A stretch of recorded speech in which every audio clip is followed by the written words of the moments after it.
अकोला जिल्ह्यात पुन्हा एकदा वन विभागाने संवेदनशीलता आणि धाडसाचं दर्शन घडवलं आहे।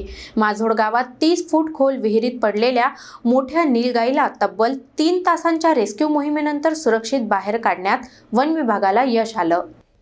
अकोला तालुक्यातील माझोड गावच्या शेतशिवारात दिनांक 6 जानेवारी रोजी एक थरारक प्रसंग घडला।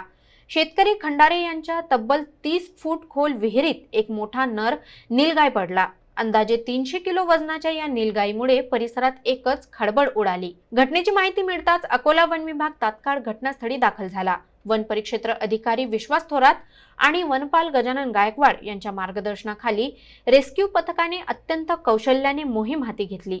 वनरक्षक व शूटर संघपाल तायडे यांनी नीलगाईला सुरक्षितपणे बेशुद्ध केलं। त्यानंतर जाळी, वाहन आणि विशेष साधनांच्या मदतीने दुपारी 3 वाजल्यापासून प्रयत्न सुरू करण्यात आले। सुमारे 3 तासांच्या अथक प्रयत्नांनंतर सायंकाळी 6 वाजता नीलगाईला विहिरीबाहेर काढण्यात यश आलं। घटनेदरम्यान गावकऱ्यांनीही मोठ्या प्रमाणावर सहकार्य केलं। अनेक वन्य प्राणी पडत सुटल्याने गोंधळात नीलगाय विहिरीत पडल्याचं ग्रामस्थांनी सांगितलं। वन्यजीवांमुळे त्रस्त असतानाही संकटाच्या क्षणी शेतकऱ्यांनी दाखवलेली माणुसकी पुन्हा एकदा दिसून आली। दरम्यान मानद वन्यजीव रक्षक बाळ काळणे यांनी अशा घटना टाळण्यासाठी प्रत्येक शेतातील विहिरींवर लोखंडी जाळी बसवण्याचं आवाहन केलं आहे।